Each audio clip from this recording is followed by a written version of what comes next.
Assalamu alaikum class, how are you all? Yesterday we have studied ways of correcting autocorrelation, pure autocorrelation when row is known.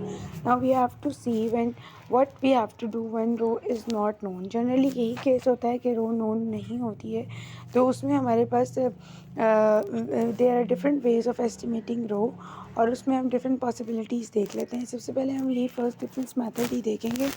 हमें पता है कि जो रो की limit है वो -1 से +1 के दरमियान होती है. तो अगर रो ज़ीरो है it means that there is no first order correlation.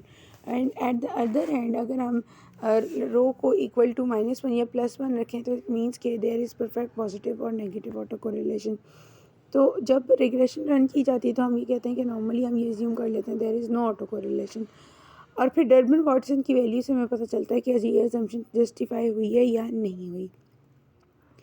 अगर रो +1 है तो जो आपकी फ़र्स्ट डिफरेंस फॉर्म है जो हमने कल भी देखी थी, आपकी ये इक्वेशन बन जाती है yt - yt - 1 is equal to β2 xt - xt - 1 plus ut - ut - 1.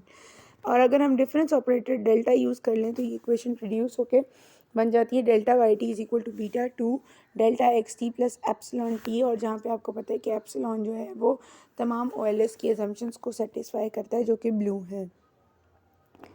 अब इसमें सीरीज कोरिलेशन नहीं है तो आपने बस क्या करना है, इसको फर्स्ट डिफरेंस करके आपने रिग्रेशन रन कर देनी है. द फर्स्ट डिफरेंस फॉर्मेशन में be appropriate if the coefficient of correlation is very high. यानी अगर तो जो आपका रो है दैट इज़ इक्वल टू 0.8 और या फिर दूसरे लफ्ज़ों में हम ये कह सकते हैं कि डर्बन वाटसन जो है वो बहुत लो होगा. तो इसके लिए जो एक रूल ऑफ थंब हमारे पास, एक रफ सा रूल ऑफ थंब हमारे पास है वो क्या है, d is less than r². मिसाल के तौर पर आप अगर अपनी एग्जांपल देखें तो d उसमें हमारे पास आता है 2.2176 और जबकि r² है 0.98. तो यहाँ पर हम फर्स्ट डिफरेंस ऑपरेटर यूज़ कर सकते हैं क्योंकि रूल ऑफ थंब के मुताबिक d is less than r². जब आप इस तरह से करते हैं फर्स्ट डिफरेंस रिग्रेशन रन करते हैं तो उसमें एक इंटरेस्टिंग फ़ीचर क्या आता है कि उसमें जो है वो आपके पास इंटरसेप्ट टर्म एब्सेंट हो जाती है और जो आप रिग्रेशन रन करते हैं वो रिग्रेशन थ्रू ओरिजिन होती है.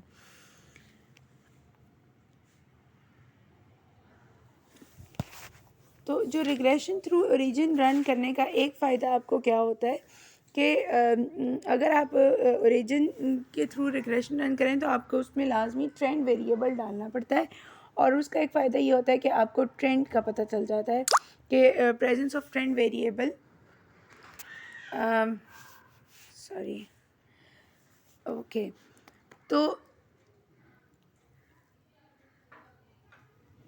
इसका मतलब ये हुआ कि जब आप डिफरेंस फॉर्म के थ्रू रो को नो करते हैं तो उस वक्त आपके पास जो है वो डुअल फ़ायदा होता है. एक तो ये कि फ़र्स्ट डिफरेंस लेने की वजह से जो स्टेशनैरिटी पर एक तो जो वैसे तो आपने डिटेल में आगे पढ़नी है लेकिन इस पर मैं आपको छोटी सी एक बात बता देती हूँ कि स्टेशनैरिटी, हम किसी टाइम सीरीज़ को स्टेशनरी तब कहते हैं जब उसका मीन, वेरिएंस और कोवेरिएंस कांस्टेंट रहता है over the period of time.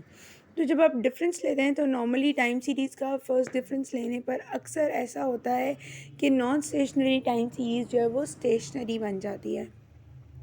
तो इसका मतलब ये हुआ कि फ़र्स्ट डिफरेंस के आपको दो फ़ायदे होते हैं. एक तो ये कि जो नॉन स्टेशनरी टाइम सीरीज़ है वो स्टेशनरी बन जाती है और दूसरा ऑटो कोरिलेशन का मसला भी हल हो जाता है.